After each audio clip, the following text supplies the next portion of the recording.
राधा वल्लभ श्री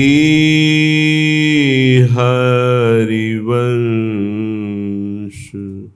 राधा वल्लभ श्री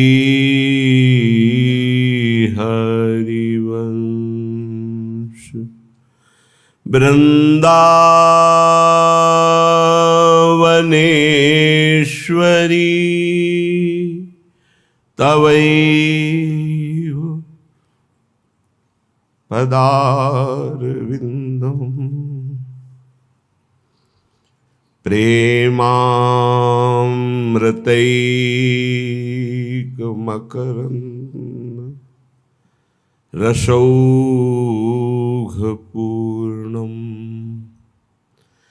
हृद्यर्पितं मधुपते स्मरतापमुग्रं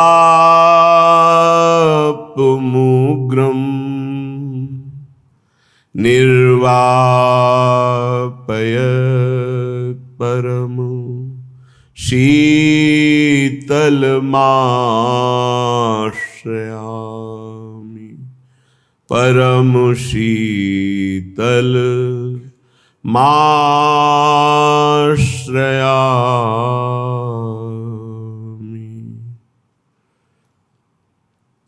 कब मेरी सुधि करिहो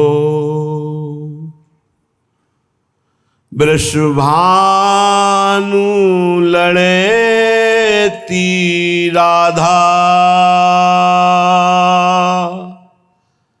स्वामिनी राधा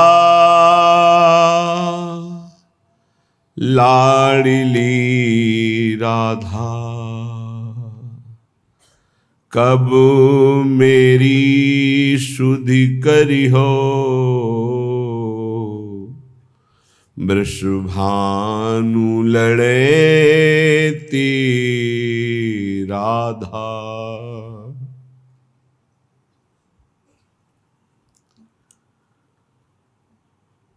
कोमल चित्त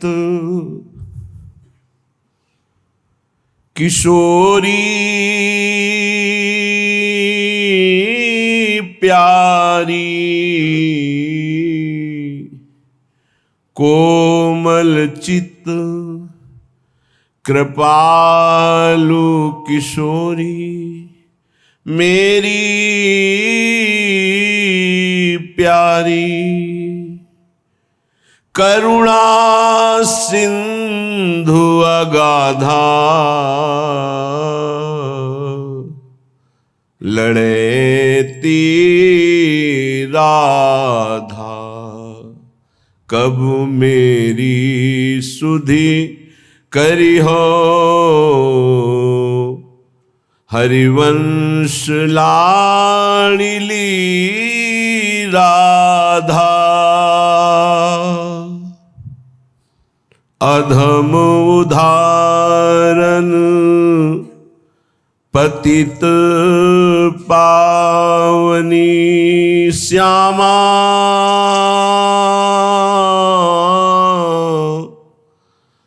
मेरी श्यामा अधम उदाहरण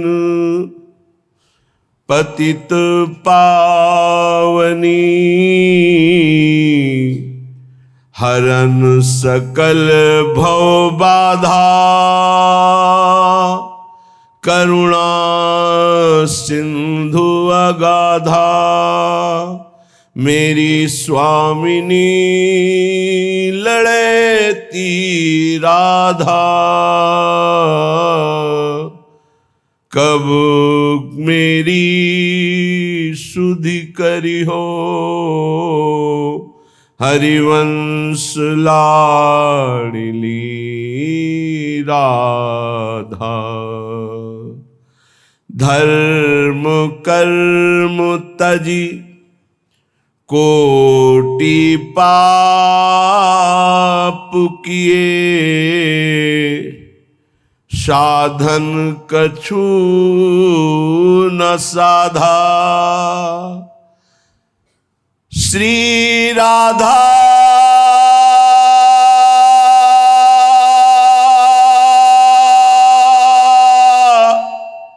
श्री राधा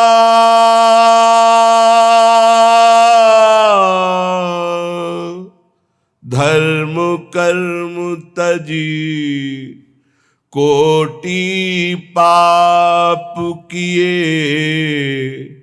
साधन कछु न साधा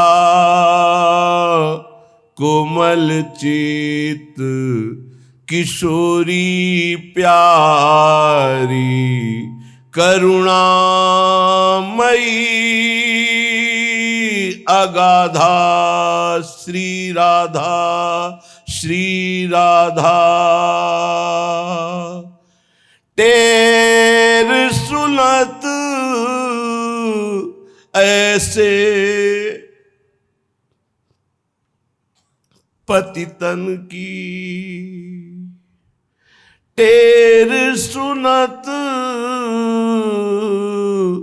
ऐसे पतितन की। बिरमत नहीं पल आधा दयालुता कृपालुता की राशि है। बिरमत नहीं पल आधा भोरी अब सब भांति भरोसो। भोरी अब सब भांति भरोसो गोरे चरण कमल सो। मन बांधा मेरी राधा करुणा सिंधु अगाधा। श्री राधा कब मेरी सुधि ले हो। हरिवंश लाडली राधा कोमल चित किशोरी प्यारी करुणा सिंधु अगाधा। प्यारी राधा मेरी राधा स्वामिनी राधा। उपासक अपने गुरु प्रदत्त इष्ट मंत्र, इष्ट नाम, इष्ट रूप, इष्ट धाम, इष्ट प्रेमी, इतना ही मन दौड़ाने का स्थान है हमारा। इसके अलावा अन्य सब निषेध है। जहां हमारा मन परम सुख में डूबेगा वो यही स्थान है।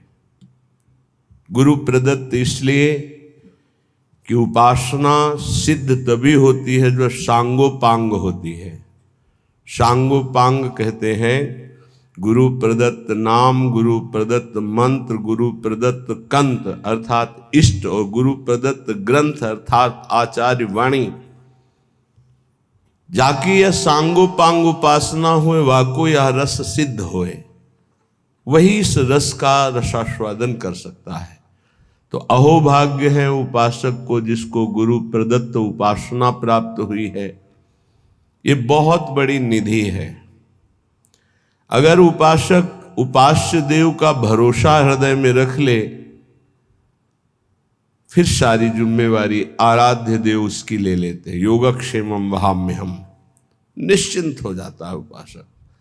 न लोक की चिंता, न परलोक की चिंता।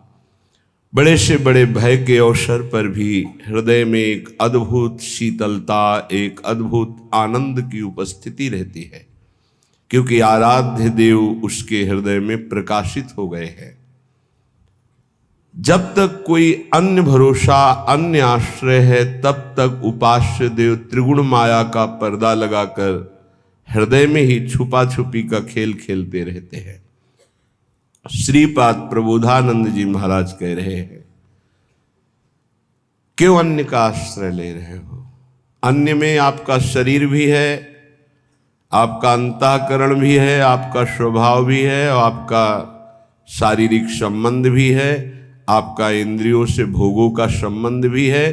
ये सब अन्य के अंतर्गत आता है। अनन्य में एक ही बात केवल होती है, आराध्य देव बस, कुछ और नहीं। मेरे तो गिरधर गोपाल दूसरो न कोई, ये केवल अनन्यता का स्वरूप है। श्रीपाद बहुत करुणा करके कई श्लोकों में इस शब्द का प्रयोग किया है।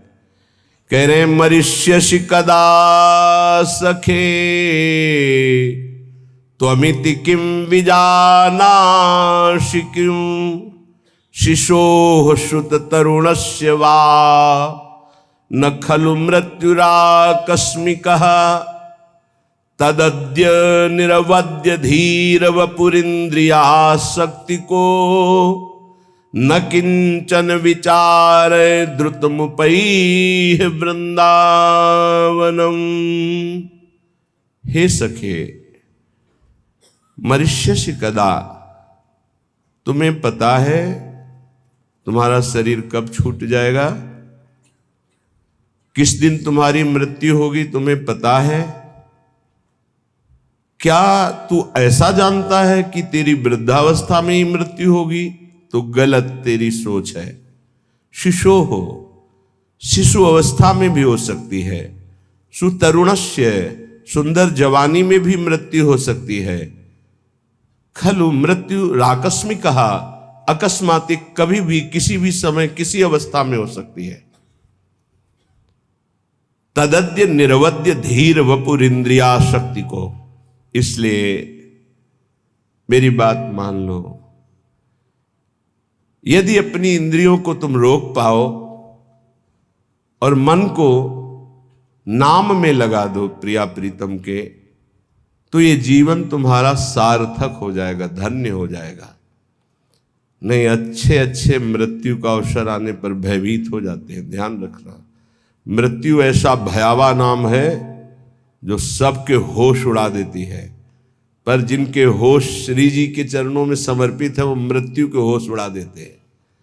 मृत्यु भय प्रदान करती है, वो ऐसी अभय अवस्था में होते हैं कि मृत्यु भी कुछ नहीं बिगाड़ सकती। जब ध्रुव जी परम पद में आरूढ़ होने के लिए चरण बढ़ाए भगवान का दिव्य विमान पार्षद, तो काल प्रकट हुआ और बोले इस लोक की मर्यादा है, मैं स्पर्श करता हूं तभी कोई आगे जाता है।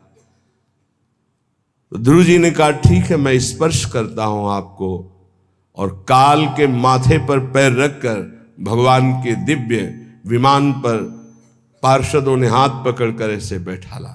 भक्त काल के माथे पर चरण रख करके चलता है, पर वो भक्त जो अनन्य है प्रिया प्रीतम, जो अनन्य है प्रभु का, प्रभु के सिवा किसी अन्य से आश विश्वास नहीं है। तदद्य निर्वद्य धीर वपुर, बहुत धैर्यवान हो जाओ, मृत्यु की तैयारी कर लो। बड़ा कठिन है, जीने के लिए तुम हर प्रयास कर रहे हो, लेकिन मरने के लिए कौन प्रयास कर रहा है? धन्य है वो जो अपनी मृत्यु की तैयारी कर रहा है। लाखों करोड़ों अरबों असंख्यों मनुष्य हैं, सब जीने के लिए परेशान है, लेकिन कोई बिरला ऐसा है जो मृत्यु की तैयारी कर रहा है कि मुझे जाना है यहां से, मुझे जाने की तैयारी करना है, मुझे नाम जमा करना है, भगवान नाम, मुझे जितेंद्री होना है, भगवत साक्षात्कार करना है।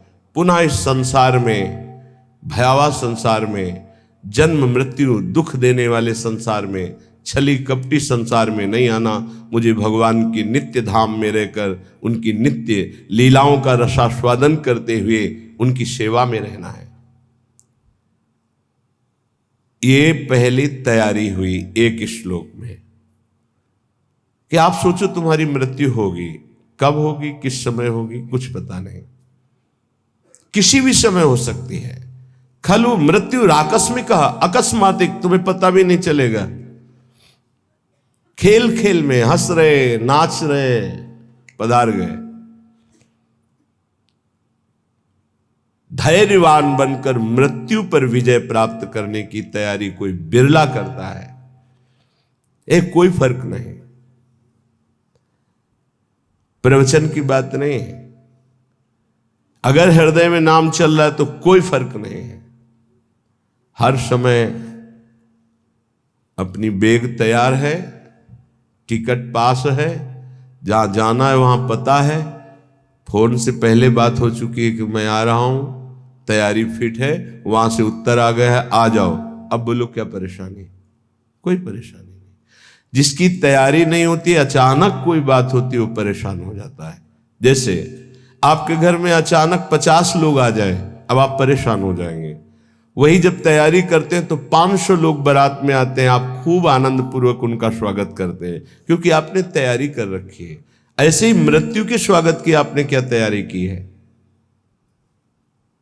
उत्तर सबके हृदय में एक ही आएगा, कुछ नहीं। तभी वो भयावह है, तभी वो महान दुख देने वाली है। यदि विवेकवान हो जाओ तो तुम मृत्यु की तैयारी कर लोगे। वो आखिरी तैयारी गुरु कृपा से होती है, और जिसने वो तैयारी कर ली वो निर्भय हो गया, निश्चिंत हो गया, निःशुक हो गया। ये तैयारी हम क्यों नहीं कर पाते? क्योंकि हमें यहां सब कुछ प्रिय लग रहा है। ये देह प्रिय लग रहा है, मकान प्रिय लग रहा है, पुत्र पत्नी परिवार प्रिय लग रहा है, तो हम तैयारी यहां की सब कुछ कर रहे हैं। लेकिन हमको ये पता नहीं कि अचानक हमारा ट्रांसफर हो जाएगा, अचानक हमारा शरीर छूट जाएगा, और उसकी तैयारी ना होना सबसे बड़ी हानि होगी। क्योंकि अन्य किसी योनि में आप कुछ तैयारी कर सके मृत्यु से बचने के, ऐसा कोई उपाय नहीं है। केवल मानव देह में ही आप तैयारी कर सकते हैं भगवत प्राप्ति की, अन्य किसी योनि में नहीं। और ये आपने यहां की तैयारी में ही सारा समय खत्म कर दिया। पुत्र को पढ़ाना, पुत्री का ब्याह, ये वो, पूरा जीवन इसी में। और अंत तो गत्वा मोह मल से ग्रसित होकर पुनरपि जननम पुनरपि मरणम। ये आपकी मृत्यु के तैयारी में जो बाधक है, श्रीपाद आगे के श्लोक में कह रहे हैं। राज्यम निष्कंटकमपि परित्यज्य दिव्याश्च रामाः कामान सर्वान् अपि च विहितांस्तिक्त तिक्तान् विदन्तः हित्वा विद्या कुल धन जनाद्याभिमानं प्रविष्टा ये श्री वृंदा विपिन मपुनर्निर्गमास्तान् नमामः। जब कोई मृत्यु की तैयारी की सोचता है तो सबसे पहले उसका वैभव उसके सामने बाधा पहुंचाता है। माना तुम्हारा चक्रवर्ती सम्राट पद है, निष्कंटक राज्य है, तो मरोगे तो है ही, तो क्या राज्य लाद के ले जाओगे? राज्यम निष्कंटकमपि परित्यज्य, बरबस राज सुतहि नृप दीन्हा हरिहित आप गवन बन कीन्हा। ये तैयारी है। जबरदस्ती छोड़ा जाता है भोगों को, प्यार से नहीं छोड़ा जाता है। ये जो परिवार से लिपट लिपट कर रोना, मोह ममता राग, और फिर कि हम जा रहे हैं अमुक जगह तपस्या भजन, खिलवाड़ की बात करते हो, विनोद की बात करते हो। इनको गले लगा करके तुम इन्हीं का चिंतन करोगे। हिमालय, आप काशी, उज्जैन, द्वारिका, कहीं भी जाओ, ये मोह का पास तुम्हारे हृदय को बलात् घसीट कर वहीं खड़ा कर देगा जहां से सुधार करना चाहते हो।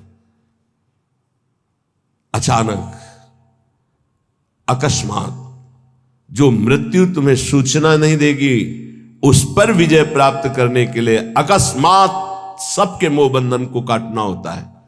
श्रुत बनितादि जान स्वारथ रत ना करुणे सभी अंत ही तो ही तजेंगे पामर तू न तजय भयते। ये समझ में नहीं आएगा क्योंकि बुद्धि अपवित्र है, इसलिए ये समझ में नहीं आएगा। कह रहे शायद समझ में आ जाए। जाना है राज्यम निष्कंटकम अपि परित्यज्य दिव्याश्च रामाः।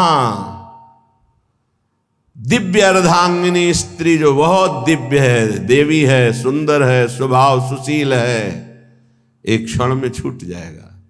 तुम्हारा राज्य वैभव एक क्षण में छूट जाएगा। कर्मान, जितने भी कर्म तुम कर रहे हो शुभ या अशुभ, कामान, जितनी कामनाएं कर रहे हो, सर्वान पिच विहिता तिक्त तिक्तान विदंता, ये सब कड़ुआ है, सुख देने वाला नहीं है। क्या करो, इसे हित मत समझो। विद्वान हो, विद्या है, मरोगे फिर भूल जाओगे, फिर शुरू होगा, काखा गाघा बालका बालको बालकाहा, फिर यही शुरू होगा, फिर व्याकरण पढ़ो। एक विद्या है भगवत विद्या, जो किसी भी जन्म में विस्मरण नहीं होती। जैसे भरत जी भजन किए, हिरन बने, तो हिरन में भी भजन किए और ब्रह्मबोध संपन्न जड़ भरत महापुरुष के रूप में प्रकट हुए। तो विद्या कुल धन जनाद्याभिमानम प्रविष्टा, यही तुम्हें मृत्यु की तैयारी नहीं होने दे रहे।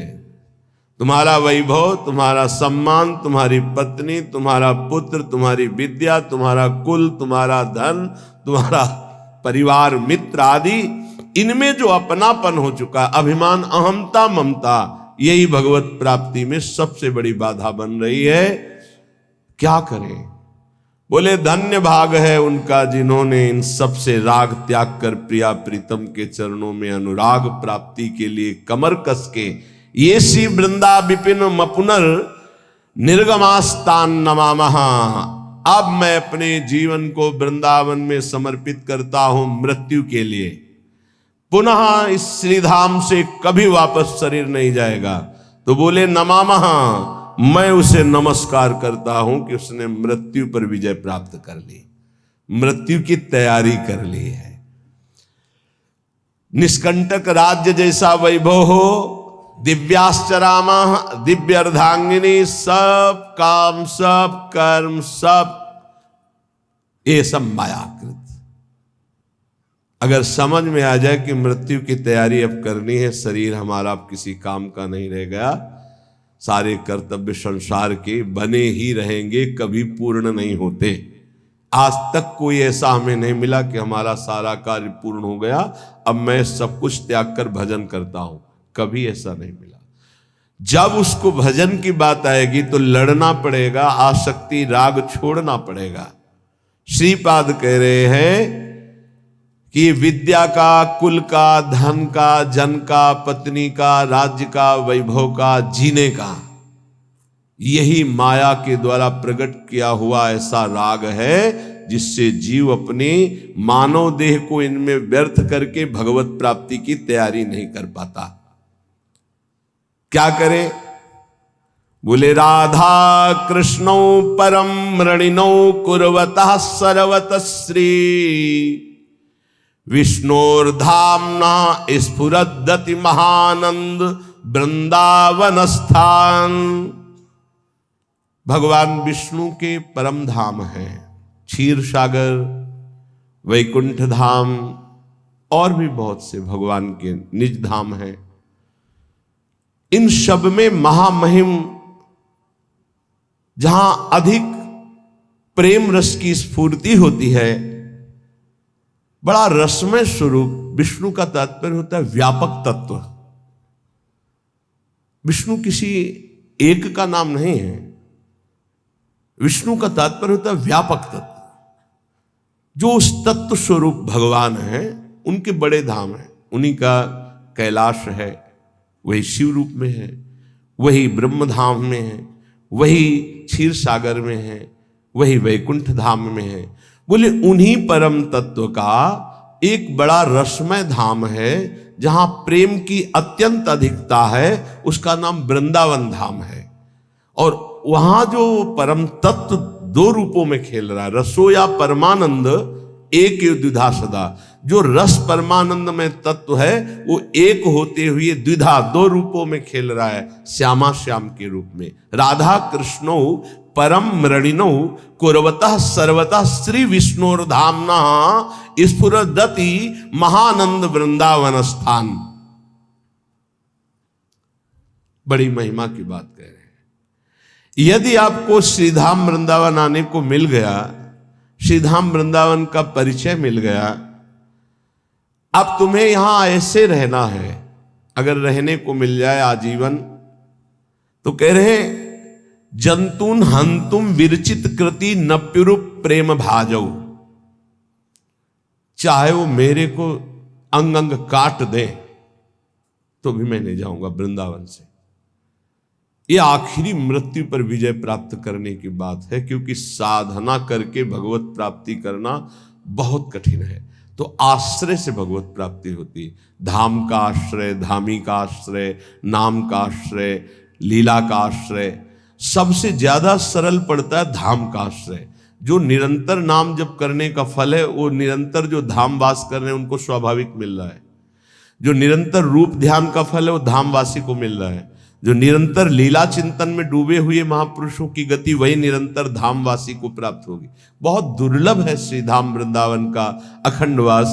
कह रहे हैं कि जंतुन हंतुम, यहां के कोई जीव जंतु या यहाँ के कोई ब्रजवासी जन यदि हम पर प्रहार करते हैं तो हमें सह लेना चाहिए, पलट कर वार नहीं करना चाहिए। मृत्यु की तैयारी करने वाले की बात कह रहे हैं, यहां तो बड़ी बात कह रहे हैं, जंतुन हंतुम, मुझे मार ही क्यों न डाले।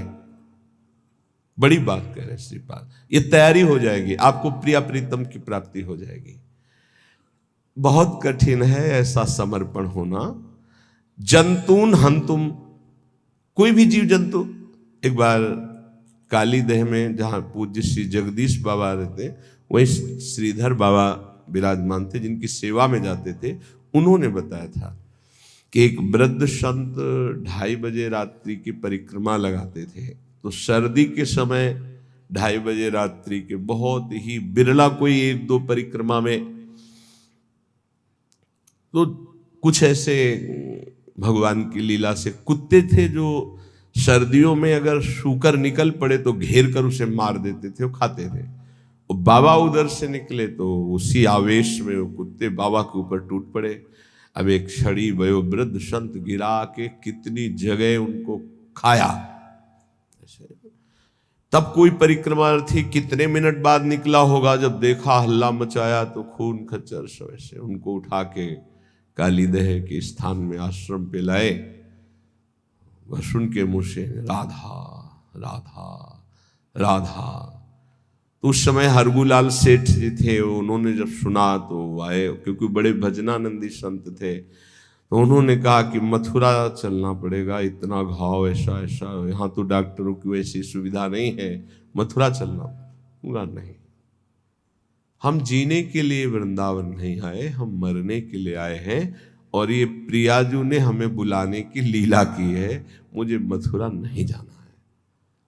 वो बहुत पीड़ा हो रही, तो वृंदावन की रज लाओ, हमारे शरीर पे लगाओ, जय मिनट हम जीवित हैं ते मिनट कीर्तन करो, बस यही जीवन का हमारे परम विश्राम, मुझे औषधि नहीं लेनी। अगर वृंदावन में औषधि हो रही तो हो रही, नहीं हो रही तो नहीं लेनी है मुझे। शरीर छूट जाए, मैं छोड़ने के लिए आया हूं। यह है तैयारी मृत्यु की।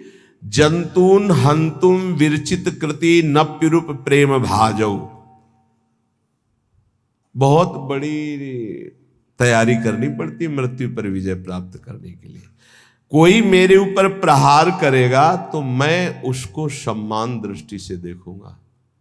क्यों?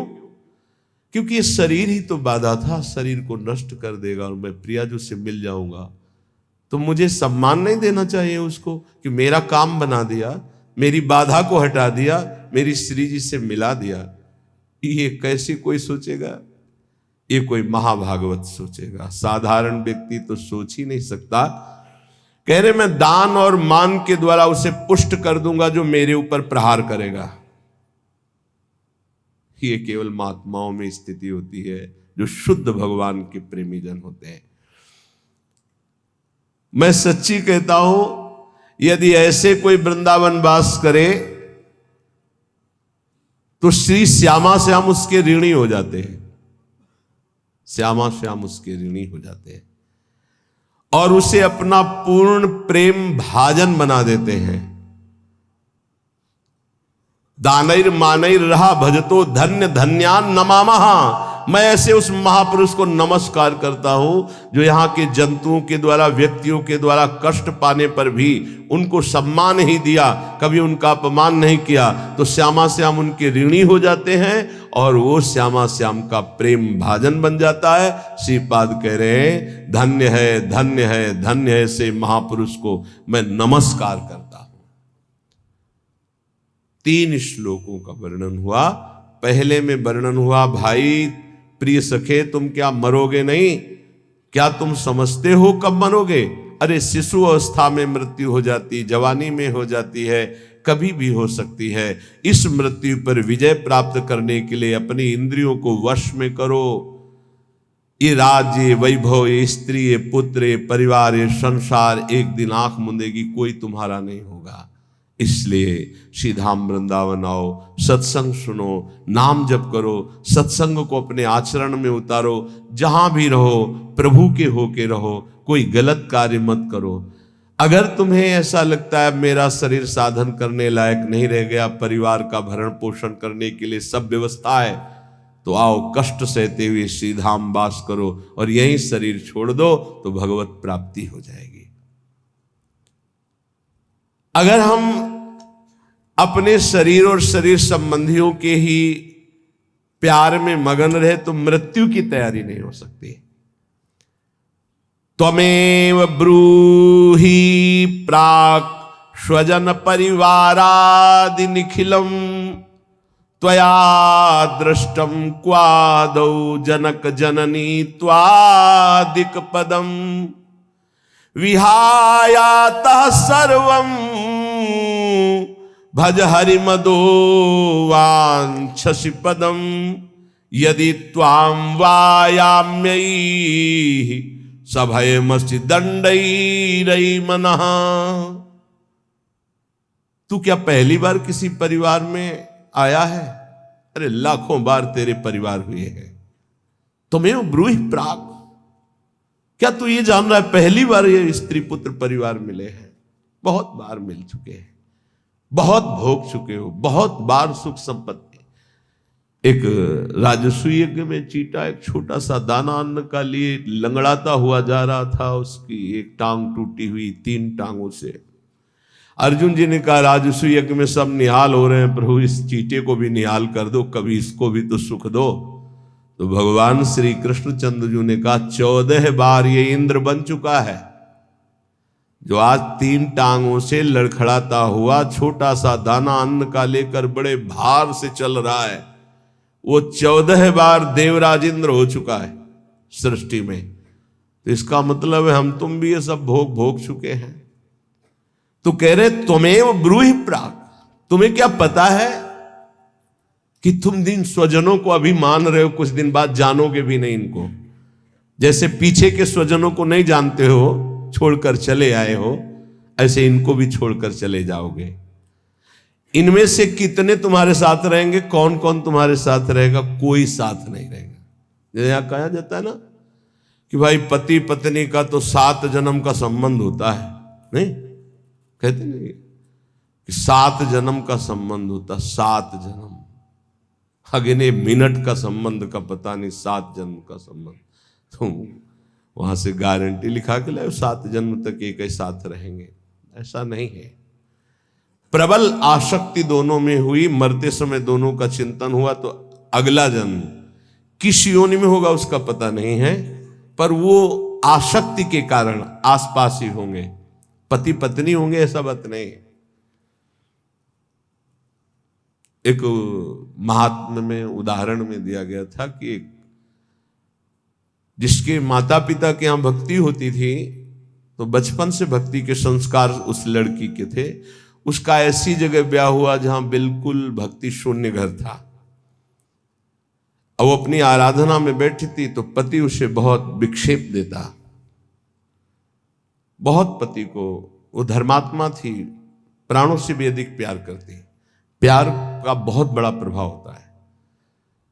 बहुत दिनों के बाद उसने कहा कि मैं हार गया, तुम्हारा विरोध करते करते तुम जीत गए, आज से मैं वही करूंगा जो तुम कहोगी।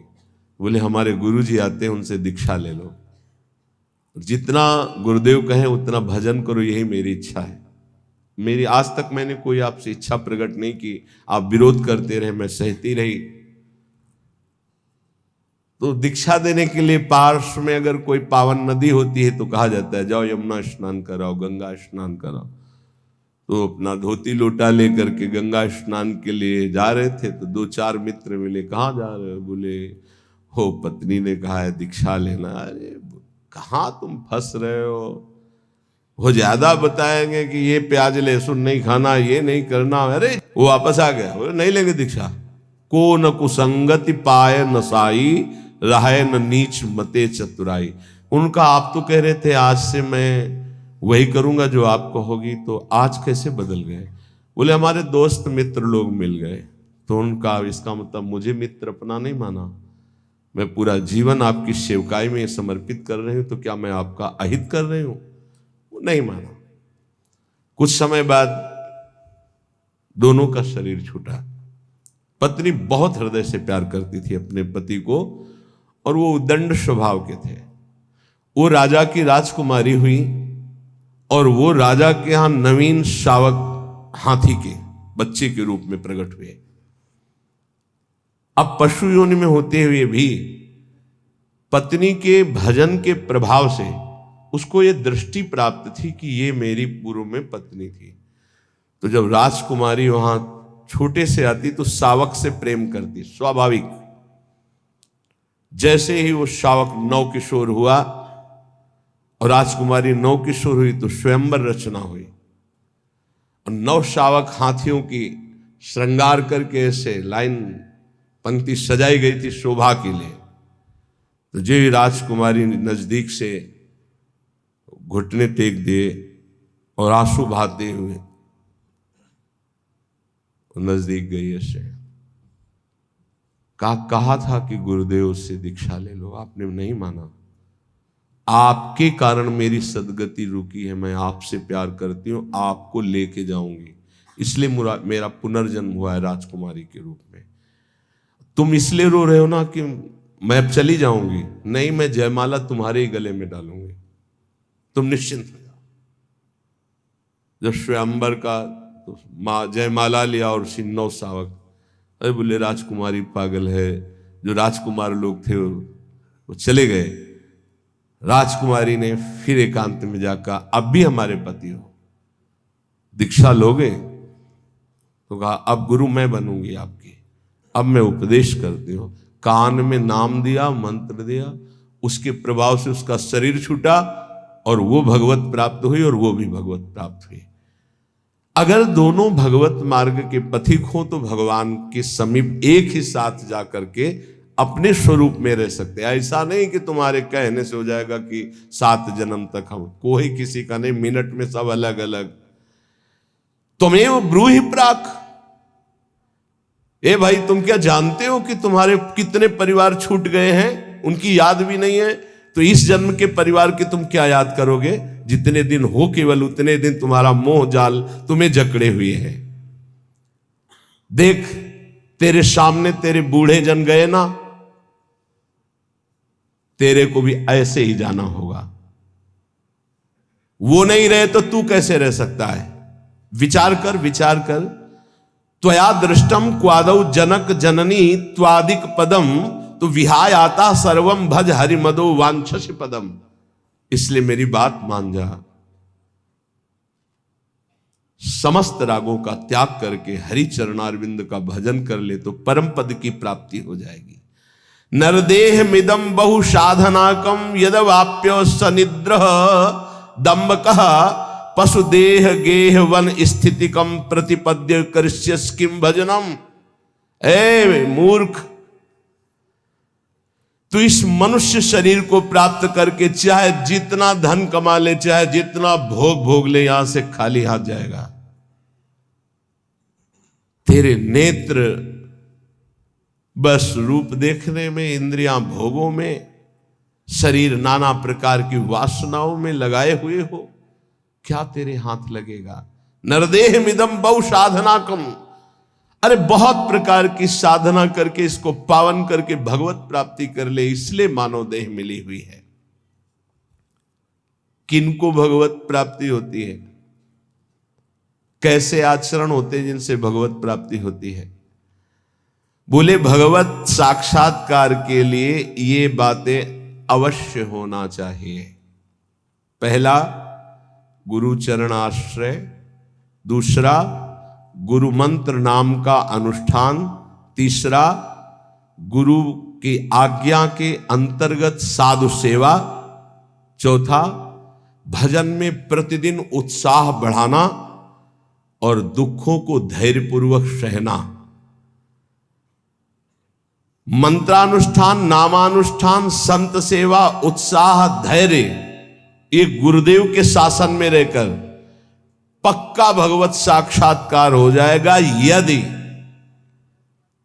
गुरुदेव के शासन में रहकर अहंकार न करे तो। अगर गुरुदेव का शासन न स्वीकार करे तो ये साधन करते हुए अहम पुष्ट हो जाएगा और किसी न किसी महापुरुष का अपराध बन जाएगा, जिससे आपका भजन निष्फल हो जाएगा, भगवत साक्षात्कार नहीं हो पाएगा। इसलिए मंत्रानुष्ठान, नाम जप का अनुष्ठान, गुरु सेवा, संत सेवा, उत्साह, धैर्य, ये सब गुरु अनुशासन में करे, गुरु आज्ञा। आज संत सेवा का भाव है, आपकी अनुमति हो, आज्ञा हो, आज ये अनुष्ठान, आज ये भाव, हर बात अब जो कहां करें हम सोई, आयुष लिए चले निजदासी। पहला। दूसरा, हर समय विचार करते रहो कि यहां कभी भी श्वास रुक सकती है, इसलिए मुझे यहां किसी से प्रेम न होने पावे। ये बहुत सावधानी की बात है। मुझे यहां किसी से प्रेम न होने पावे, नहीं उसके लिए मुझे लौटना पड़ेगा। जैसे हिरण से प्रेम हुआ तो आना पड़ा ना हिरण रूप में। यहां मुझसे किसी से द्वेष ना होने पावे। दो बातें देखनी। यहां प्रेम का तात्पर्य राग है और द्वेष। अगर ये दो हुए तो फिर आना पड़ेगा। लेना और देना, तो बाजार बंद नहीं होगी। न लेना न देना, मगन रहना। कबीरा खड़ा बाजार में, सबसे पूछत खैर, ना काहू से दोस्ती और ना काहू से बैर, समान भाव। तीसरा, ये भगवत प्राप्ति के लिए अत्यंत अनिवार्य है। पहला है गुरु प्रदत्त मंत्र, गुरु आज्ञा से ही संत सेवा, मंत्रानुष्ठान, नाम जप अनुष्ठान, उत्साह और धैर्य। सावधानी ये कि कहीं अहंकार ना आ जाए, कहीं किसी संत का भूलकर अपराध न बन जाए। ये दूसरा, संसार में सदा रहना नहीं है, कभी भी कोई भी श्वास हमारी आखिरी हो सकती है। इसलिए हमें यहां किसी से प्रेम नहीं करना, क्योंकि हमें जाना है यहां। ना किसी से द्वेष करना है, सबसे भगवत भाव से। तीसरा, हमें प्रभु की प्रगट सेवा करके मानसिक सेवा में प्रवेश पाना है। मानसिक सेवा सब सेवाओं में महान सेवा होती है, पर वो बिना शरीर से प्रगट सेवा किए मानसिक सेवा की सिद्धि नहीं हो सकती। मानसिक सेवा से भगवत प्राप्ति बहुत जल्दी होती है, पर मानसिक सेवा प्रगट सेवा से होती है। चौथा, सब साधनों में सर्वश्रेष्ठ साधन और साध्य नाम पाया गया है। नाम, जो चलते फिरते, उठते बैठते, खाते पीते हर समय नाम जप करता रहता है। 24 घंटे चेतना जब है तब नाम चल रहा है।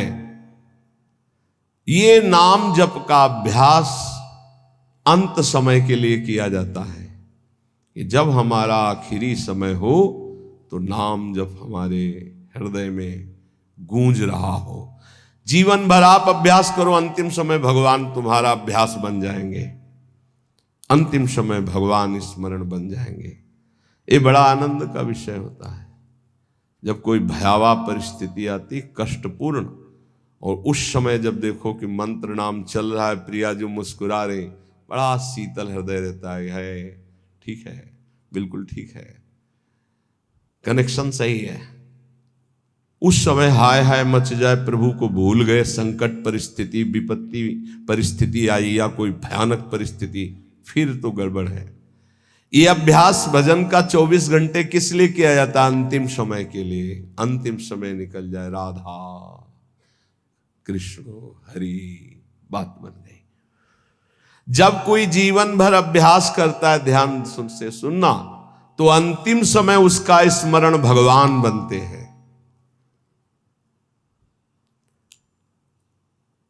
भगवान में अनन्य भाव आ जाना, बस बिल्कुल भगवत साक्षात्कार होने वाला ही है। ये अंदर की बात है, जबान की नहीं है।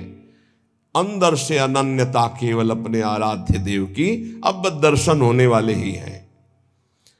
शरणागति का मर्म है पूर्ण आत्मसमर्पण। ये आत्मसमर्पण बिना गुरुदेव के नहीं होता। आत्मसमर्पण करना भी हमको नहीं आता, वो गुरुदेव की कृपा से ही होता है। प्रभु प्रेम के सब साधन एक तरफ और आत्मसमर्पण एक तरफ। जीव ही आत्मसमर्पण दृढ़ होता है, तेव ही उपासक के नेत्रों के सामने युगल सरकार झलकने लगते हैं। इसलिए हर समय नाम जप, भगवद आश्रय और ये विचार कि श्वासों भर या जियब की करे प्रतीति न कोई, ना जाने फिर श्वास को आवन होए न होए। राधा राधा राधा। अगर हमारी यही आखिरी श्वास है तो हमारा काम बन गया। आखिरी श्वास किसे कहते हैं समझना। जैसे हम बोले राधा, अब हम बोलने लायक नहीं रहे, 4 दिन जिए तो ये हमारी आखिरी श्वास मानी जाएगी। क्योंकि 4 दिन हम मूर्छित पड़े रहे, हमारे द्वारा कोई सत्कर्म या असत्कर्म नहीं बना, आखिरी शब्द था राधा, तो उस विधान के अनुसार उसका आखिरी शब्द उसका परम कल्याण कर देगा। श्वासों भर या जियन की करे प्रतीति न कोए। एक श्वास और जीऊंगा इसका विश्वास नहीं है। ना जाने फिर श्वास को आवन होए न होए। इसलिए वर्तमान की श्वास में राधा राधा। परिजन भाई बापू देखे देखत नित मरत, अमर मोह बस आप याते अचरज कवन बड़। तुम देख रहे हो सब जा रहे हैं, क्या तुम नहीं जाओगे? तो हर श्वास को सार्थक क्यों नहीं कर रहे हो? सोई निषिद्ध अरु त्याज्य सो जाते बिसरे नाम। वही निषिद्ध है, वही त्याज्य है, वही दुश्मन है जिसके संग से नाम भूल जाए। त्याग सूत्र यह राख मन विधि जपिबो हरि नाम। सबसे बड़ी विधि है नाम निरंतर चल रहा है। सबसे बड़ा निषेध है जिस व्यक्ति वस्तु स्थान के संग से नाम छूटे उसको त्याग दो, उसका संग मत करो। जाके संग को मति मति उपजय करत भजन में भंग, तजोरे मन हरि विमुखन को संग। जीने को फल पी तब ही जब 8 पहर तब नाम, पी तेरो सुमिरन बिना जीवो कौने काम। प्यारे, तेरे जीवन का परम लाभ यही कि हर समय तेरी जिह्वा से नाम चलता रहे। यदि नाम नहीं चल रहा तो तेरा जीना बेकार, किस काम का जीना। इसलिए कुछ प्रश्न हैं बहुत उत्तम, जिनके सारांश में उत्तर हैं, जो हमारे परमार्थ में बहुत सहयोगी हैं। दीनता और नम्रता भगवान को बहुत प्रिय है, इसका क्या लक्षण है? तो बोले जिसके अभिमान का संपूर्ण अभाव हो चुका है उसी में दैन्यता और नम्रता आती है। दैन्यता और नम्रता भगवान को बहुत प्रिय है, इसका क्या लक्षण है? तो उत्तर, जिसके अभिमान का पूर्ण रूप से अभाव हो गया है। कर्म किसे नहीं बांधते हैं? भगवत प्रेमी महात्मा को या ब्रह्मबोध संपन्न महात्मा को, दो के ऊपर कर्म विधान लागू नहीं होता। सिद्ध महापुरुष भगवत प्रेमी या सिद्ध महापुरुष ज्ञानी तत्वबोध, इन दो के ऊपर कोई भी कर्म लागू नहीं होता, ना संचित कर्म, ना प्रारब्ध कर्म, ना क्रियमाण। तो कह दोगे कि बड़े बड़े सिद्धों के शरीरों में तो शरीर है क्या? वो सिद्ध हो चुके, शरीर से परे हो चुके, कोई भी कर्म उनको बांध नहीं सकता। बकाया सब कर्म के बंधन में बंधे, दो ही मुक्त हैं, या तो भगवत प्रेमी महात्मा या तत्वबोध संपन्न ज्ञानी। पुण्य नाश का हेतु क्या है? पुण्य कैसे नष्ट हो जाते हैं? जब कोई अहंकार में भरकर अपने पुण्य की चर्चा करता है, उसी समय सारे पुण्य नष्ट हो जाते हैं। ध्यान देना, वो वृंदावन गए थे, 100 संतों को फिर रबड़ी और खीर पवाई और फिर 100 दक्षिणा भी दी। अरे हम कहा तुझे तो चलता ही रहता, फिर एक एक सेव और महात्मा लोग तो कह रहे थे जैसा तुमने पवाया वैसा तो आज तक पाया ही नहीं, सब गया तुम्हारा, सब गया, जो तुमने किया था सब नष्ट हो गया। ध्यान देना, पुण्य नष्ट कैसे हो जाते हैं? अहंकार में भर करके अपने किए हुए पुण्यों का वर्णन करने से पुण्य नष्ट हो जाते। बहुत ही लाभदायक प्रश्न उत्तर है। 4 लोग बैठे, वो प्रयाग गए थे तीर्थ, संगम में 4 बजे स्नान किया, फिर ऐसा सर्दी तो थी पर हमने कहा ऐसा, और हमने दान भी दिया, वो सब जा रहा है, सब नष्ट हो रहा है। कभी अपने सुकृतों को, अच्छे कार्यों को, भगवत कार्यों को प्रकाशित ना करें। पता नहीं लोगों के दिमाग में क्या भरा रहता है। अपने पुण्यों की गाथा अपने मुंह से अहंकार भर के जो करोगे वो सब नष्ट हो जाएगा। ध्यान देना, पुण्य क्षीण कैसे होते हैं? गुणों का अभिमान करके, गर्व करके पुण्यों का वर्णन करने से पुण्य क्षीण हो जाते हैं। गर्व करके अपने तपस्या, अपने सुकृतों का वर्णन करने से तत्काल वो सब नष्ट हो जाते हैं। महाभारत में प्रसंग है महाराज ययाति के भ्रष्ट होने का। केवल गर्व करके बोल दिया ऐसा ऋषि न पीछे कोई हुआ है न आगे ऐसा होगा, तत्काल खोपड़ी के बल स्वर्ग से नीचे ढकेल दिए गए। सब ऋषियों का अपमान करने के कारण, गर्व भरे सुकृत वचन बोलने के कारण तुम्हारे पूरे पुण्य खत्म हो चुके, सब नष्ट हो गए। पुण्य क्षीण कैसे होते हैं? अभिमान भरकर अपने पुण्यों की चर्चा करने से। बहुत संभलना, लुटेरे बहुत हैं। आप गए थे, अच्छा लगा होगा वृंदावन में, क्या क्या जैसे ठाकुर जी रखे वैसे चले। नहीं, सत्संग किए होगे, भजन साधन कुछ, क्या सत्संग भजन साधन, ठाकुर जी जैसे। बस किसी को अपनी थैली मत पकड़ाओ, नहीं सब खत्म कर देगा वो। हाँ वो गए थे फिर ऐसा फिर वैसा, नहीं चुप शांत, क्या ऐसे जैसे हम अपनी असत गलतियों को कभी प्रकाशित नहीं किए तो सत बातों को क्यों प्रकाशित करें? ये तो अच्छी बात है, इसको छुपाओ, असत बातों को प्रकाशित करो। मेरे जैसा नीच कैसे, ऐसा ऐसा हमसे हो गया। हिम्मत हो तो बोलो, बोलने की हिम्मत नहीं होगी क्योंकि दुर्गति होनी है। जो पुण्य बचे उनको बोल बोल कर खत्म कर दिया जाता है। शुद्ध भाव, भगवत भाव किसके हृदय में जागृत होता है? जो सबसे ममता शून्य होता है।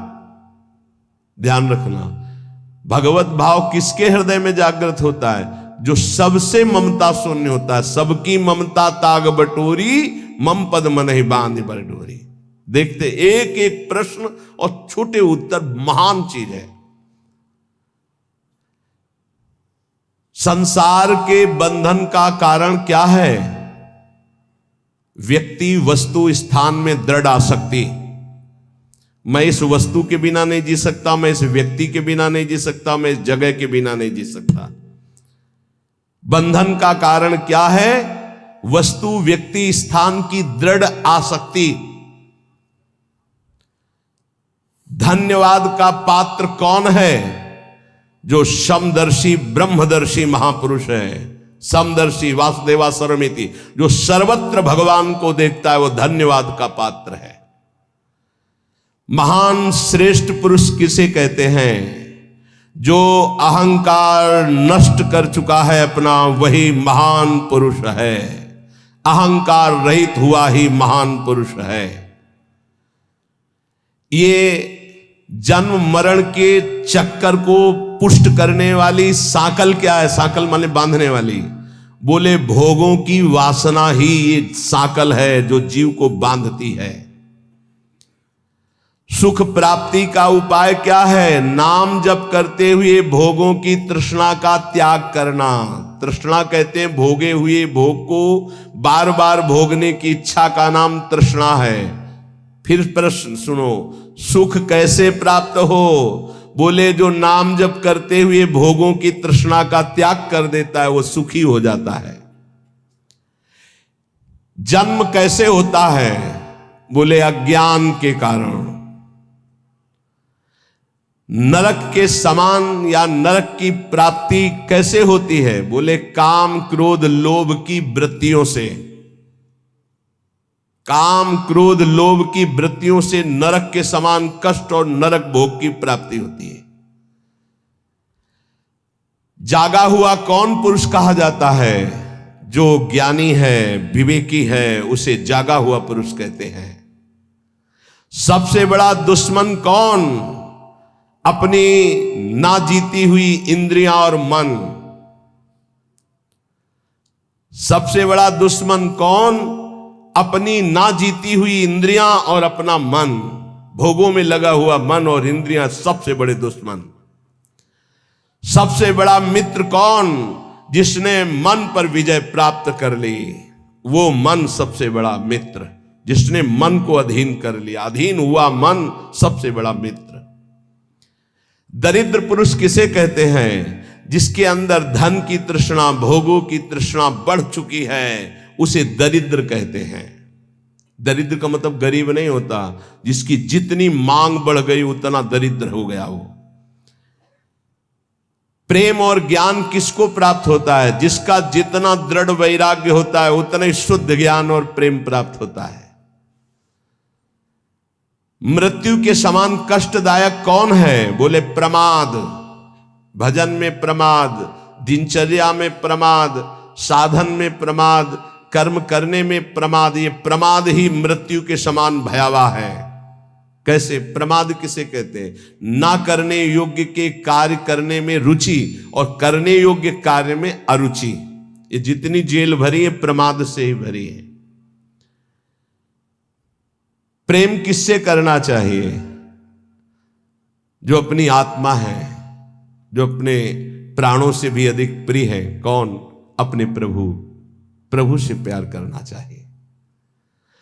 संपत्तिवान किसे कहते हैं? नाम जापक को। धनी कौन? सबसे बड़ा संसार में धनी कौन? बोले जिसके पास जितना नाम रूपी धन है वही संपत्तिवान। ऐसा कौन सा बंधन है जिसे खोलना बहुत कठिन है? बोले आसक्ति। ये आसक्ति है पर ये जा नहीं सकती।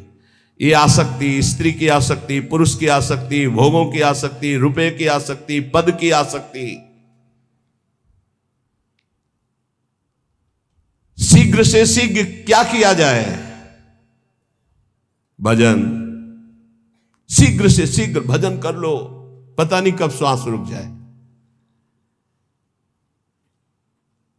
जो मदिरा जैसे मतवाला कर देती है, निर्णय लायक नहीं रखती, ऐसा ही क्या है जो मदिरा की तरह मादक करके भ्रष्ट कर देता है? बोले धन का नशा। धन का नशा। अंधों में अंधा पुरुष कौन है? मतलब अंधों से भी अंधा पुरुष कौन है? बोले जो काम से व्याकुल हो चुका है। वो नहीं देखेगा कि बेटी है कि बहन है कि पूज्य है कि क्या है। कोआ मदांधो मदना तो रोवा। जिसके अंदर काम सवार हो गया वो नीच पुरुष कुछ भी कर सकता है। कामातुरोवा। अंधा कौन है? अंधों में अंधा? बोले जो कामातुरोवा। चित्त की एकाग्रता हो गई, इसका परिचय क्या है? उठते बैठते चलते फिरते हर समय प्रभु के ध्यान में वृत्ति बनी रहे, यह चित्त की एकाग्रता है। इस संसार में सबसे बड़ा लाभान्वित कौन हुआ? जिसे भगवत प्राप्ति हो गई। अत्यंत दुखद क्या है? सबसे बड़ा दुख क्या है? भोगों की आशा। भोगों की आशा जिसमें सब फंसे हुए हैं। दुखालयम शाश्वतम, कोई बिरला होगा। आशा ही परमम दुखम, नैराश्यम परमम सुखम। किस पर भरोसा करना चाहिए? एकमात्र भगवान पर, बस। किस पर भरोसा करना चाहिए? एकमात्र भगवान पर, और किसी पर नहीं। जिनको हम अपनी रक्षा में समझ रहे हैं वही भक्षक हो जाते हैं। एकमात्र रक्षक श्री भगवान है। अब यहां एक बात देखना है, कभी कभी अज्ञानी जीव ऐसा कहते हैं कि देखो इसको ऐसा क्यों हो रहा है, तो भगवान क्यों नहीं बचा लिए? कर्म का भोग है। जीव अपने कर्म का भोग भोगता है। वो स्वभाव को समझिए। कुसुमादपि कोमलानी, वज्रादपि कठोराणी। वो कुसुम से भी कोमल हृदय का, वज्र से भी कठोर हृदय का है। जो कर्म जैसे करता है उस जीव को वैसे ही भोगना पड़ता है, वैसे ही भोगना पड़ता है। फिर लोग प्रश्न करते हैं कि कहते हैं भगवान तो चराचर जीव के स्वामी हैं, उन्होंने इस जीव को क्यों नहीं बचा लिया? तो दो सिद्धांत समझ लोगे तो आपको भ्रम खत्म हो जाएगा। वो अपने आप से अपने आप को रचता है, शब्द याद रखना। वो अपने आप से अपने आप का पालन करता है, वो अपने आप से अपने आप का विनाश करता है, दूसरा कोई है नहीं। पहला सिद्धांत। और दूसरा, अगर तुम दूसरा मानते हो तो अवश्य में वो भोक्तव्यम कृतम कर्म शुभाशुभम, आपको अपने शुभ अशुभ कर्म भोगने पड़ेंगे। एकांत में किसी जीव को भून करके आपने खाया, अब आपको चौड़े पे भूनेगा कर्म आपका, चौड़े पे जला के तुम्हें राख कर देगा, पक्का। गाड़ी जा रही, एक्सीडेंट हुआ, पिस गए, जल गए, अवश्य में भोक्तव्यम कृतम कर्म शुभाशुभम। भरोसा एकमात्र श्री भगवान पर, और कर्म सच्चे तो कोई दुख नहीं दे सकता। अगर कर्म तुमने पाप कर्म किए तो वो निरपेक्ष होकर परमात्मा तुम्हारे अंदर बैठे ही देख रहा है, वो बिल्कुल सहयोग नहीं करेगा। ध्यान रखना, जब पाप कर्म कर रहे थे तब ध्यान दिया तुमने कि परमात्मा तुम्हें देख रहा है? नहीं दिया। तो अब जब उसका दंड आएगा तो तुम फिर भोगोगे, फिर वो नहीं देखने वाला। वज्रादपि कठोराणी, वज्र से भी वो कठोर है। तिनकर काल रूप में भ्राता, अर्जुन से विराट रूप को दिखाकर कह रहे देख मैं काल का महाकाल, और सबको चबा रहे हैं वही श्री कृष्ण, जो सबको रचते हैं, सबका पालन करते हैं, वही सबका संहार करते हैं, कोई दूसरा नहीं। जो विवेकवान है वो कभी संशय नहीं करता कहां गया भगवान, कैसे रक्षा। अरे वही है, वही उन्हीं में है, वही आग बना हुआ जल रहा है, वही आग है। बस किसका जीवन सबसे पवित्र और श्रेष्ठ माना जाएगा? जो निरंतर भगवान की आज्ञा में रहकर भजन करते हुए कर्तव्य कर्म करता है। समाधि किसे कहते हैं? जो चलते फिरते उठते बैठते हर समय परमात्म चिंतन में डूबा हुआ है, एकात्म भाव से। संपूर्ण त्रिभुवन को किसने जीत लिया? जिसने मन को निर्विषय कर लिया। मन को जीत लिया, त्रिभुवन को जीत लिया। संसार में सबसे श्रेष्ठ और महान कर्म कौन सा है? नाम जप, नाम कीर्तन, भगवत गुण श्रवण, भगवत गुण गायन। इस संसार में सबसे बड़ा वीर महान योद्धा कौन है? जिसने कभी काम के आगे घुटने नहीं टेके। जो काम विजयी है वो सबसे बड़ा योद्धा है। महान सुख प्राप्ति का उपाय क्या है? किसी से भी आसक्ति न करना। भारी विष से भी विष कौन है?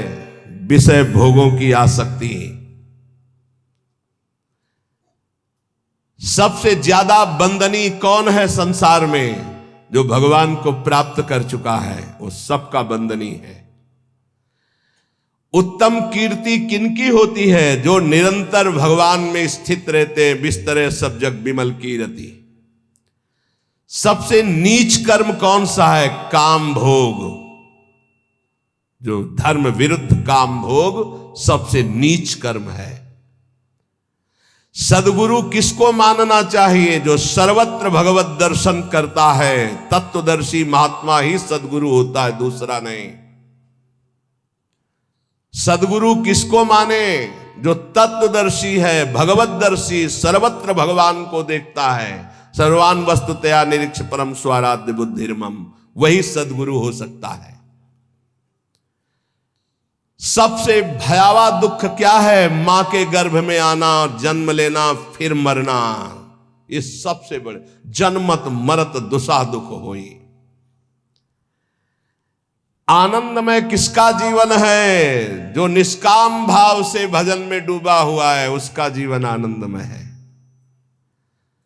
सबसे उत्तम आभूषण क्या है? दैन्य स्वभाव। सबसे बड़ा आभूषण दैन्य स्वभाव। चिंतनीय वस्तु क्या है? ज्ञानी के लिए ब्रह्म तत्व आत्मा, भक्त के लिए प्रिय भगवान, यही चिंतनीय वस्तु है।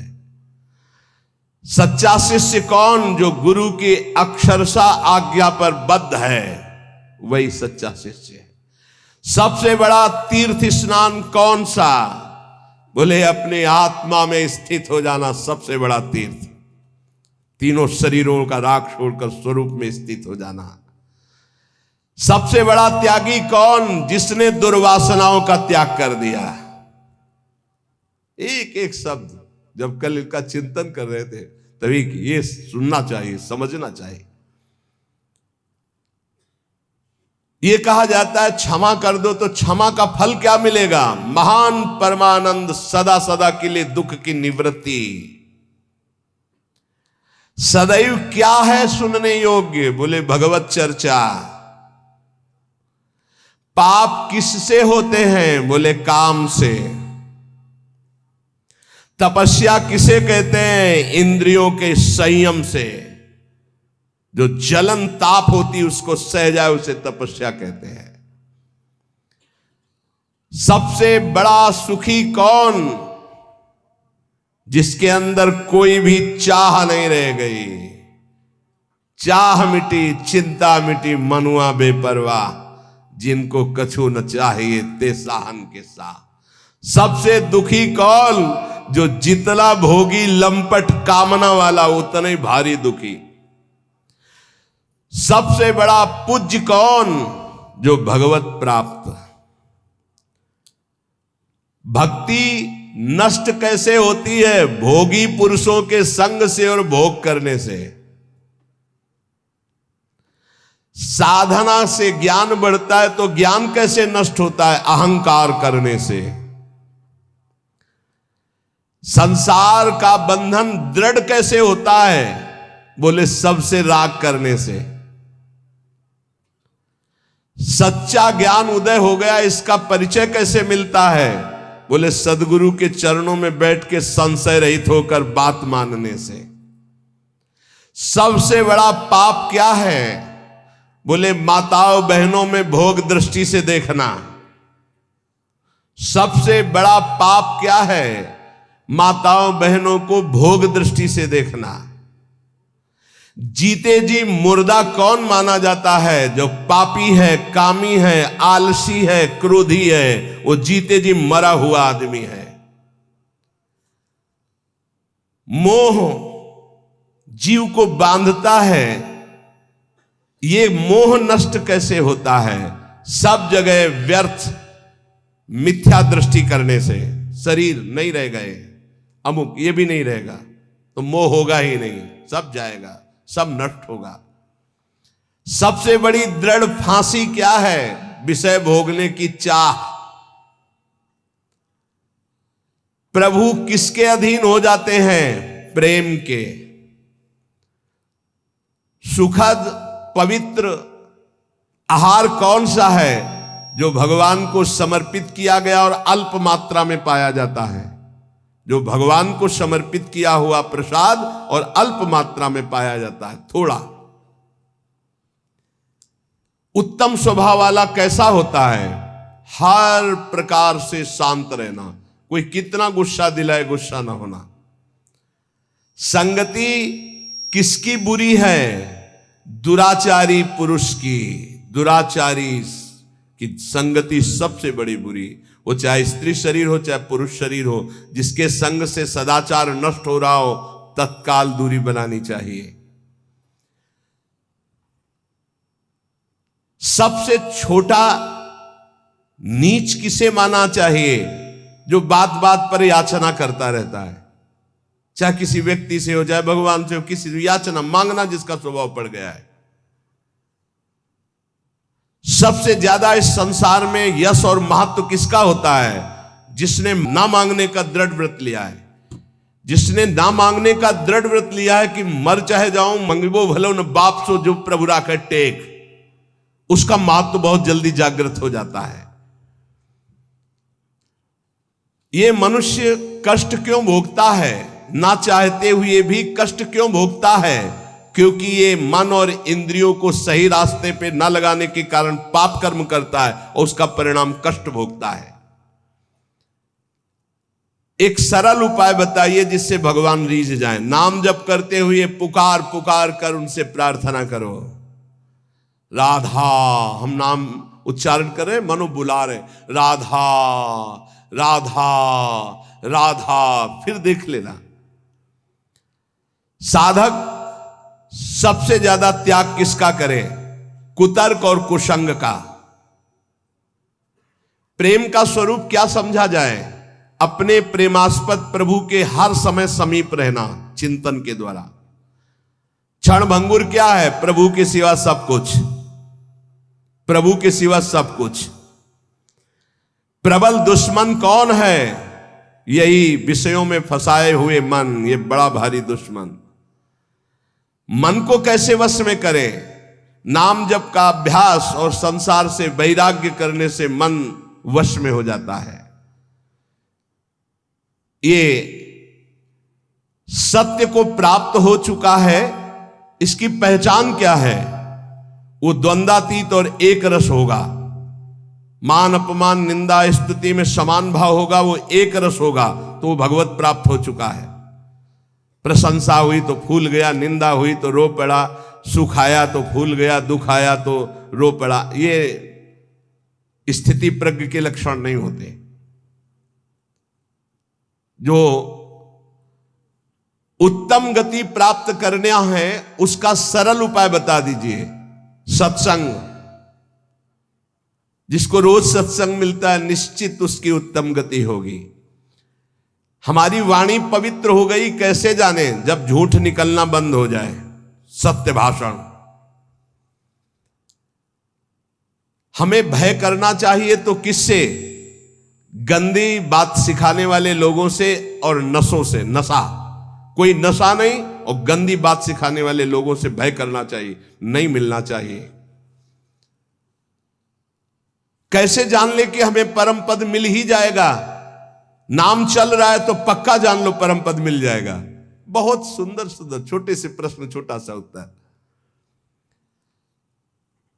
परम पद में जाते हुए भी हमें कौन नष्ट कर सकता है? बोले पाखंड, आडंबर, दंभ, नाटक, ये तुम्हें नष्ट कर सकता है।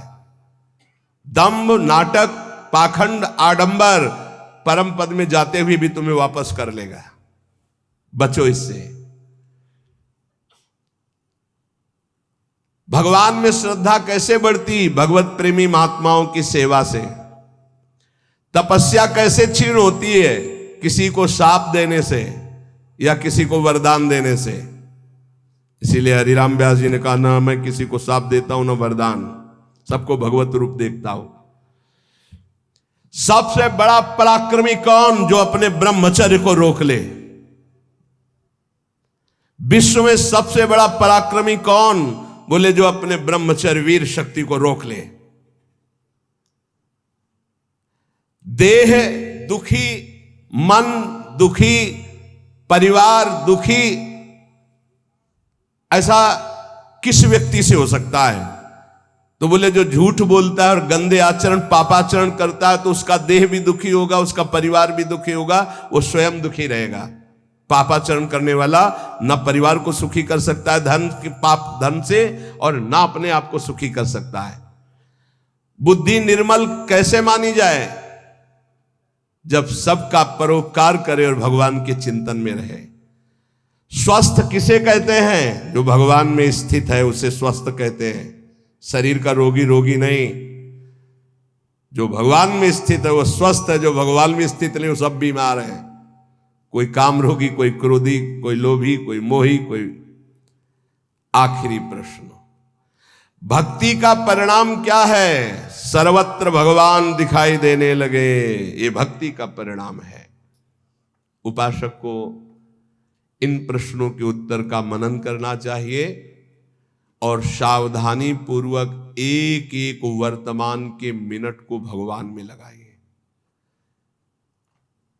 पल की पल में क्या हो जाए कुछ पता नहीं तकदीर का, ये अजब खेल रघुवीर का। आज हम सब बैठे हैं, कभी किस मिनट में कौन कहां बिछुड़ जाए कोई भरोसा नहीं। बड़ा भयावह ये देश है, इसका नाम मृत्यु लोक है। वो ऐसी भूल भुलैया है कि हम इसको समझ नहीं पा रहे।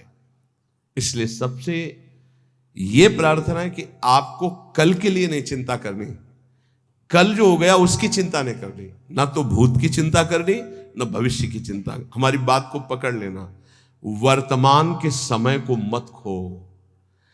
कल जो हो गया वो तो हो ही गया। कल जो अच्छा या बुरा हुआ उसका वर्तमान में चिंतन करके वर्तमान के समय को क्यों नष्ट कर रहे हो?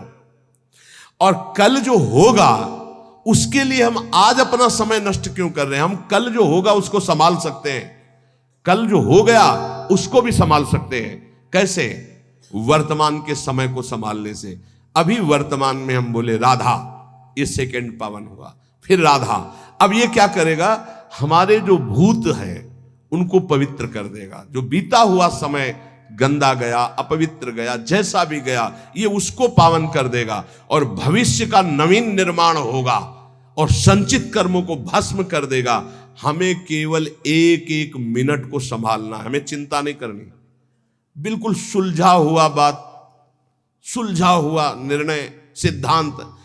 जो विवेकी है वो वर्तमान को संभालता है, जो अज्ञानी है वो भूत भविष्य की चिंता में मरता रहता है। कल ऐसा हो गया, आप क्या करेंगे ऐसा? अरे वो तो समय गया जो हो गया, अब इस पावन समय को उसके चिंतन में क्यों नष्ट कर रहे हो? अब बोलो राधा राधा। आगे जो होना है वो हमारे हरि हैं, हमारे प्रभु हैं, हमें चिंता नहीं करनी, हमें राधा राधा राधा। इस वर्तमान के समय को हम लोग दो प्रकार से नष्ट करते हैं, एक तो भूत की चिंता और एक भविष्य की चिंता। ये घोर माया का ज्ञान है। आप देख लीजिए, हमारी बात को आप तौलिए।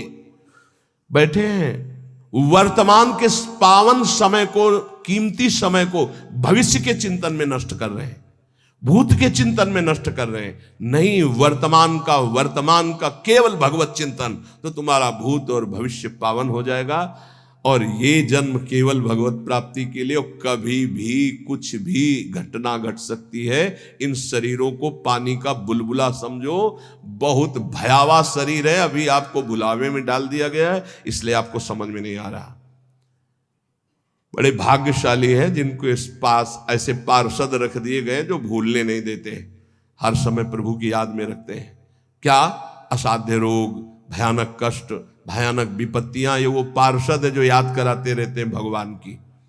जो मिनट भगवान के चिंतन में गया वही सार्थक, नहीं तो सब व्यर्थ जाएगा। हमारी प्रार्थना है वर्तमान के मिनट को राधा राधा में लगाओ, तुम्हारा जीवन मंगलमय हो जाएगा, भूत भी और भविष्य भी मंगल। हमें लगता है भूत भविष्य दोनों न रह जाएं, हम वर्तमान में ही भगवदाकार वृत्ति कर लें, बस खत्म। हमारा ना जन्म होगा, ना हमें नाना प्रकार के कर्म जाल में फंसना पड़ेगा, हम अपने प्रभु के पास पहुंच जाएंगे। हर समय राधा राधा राधा। शेष चर्चा आगे। श्री राधा वल्लभ लाल की।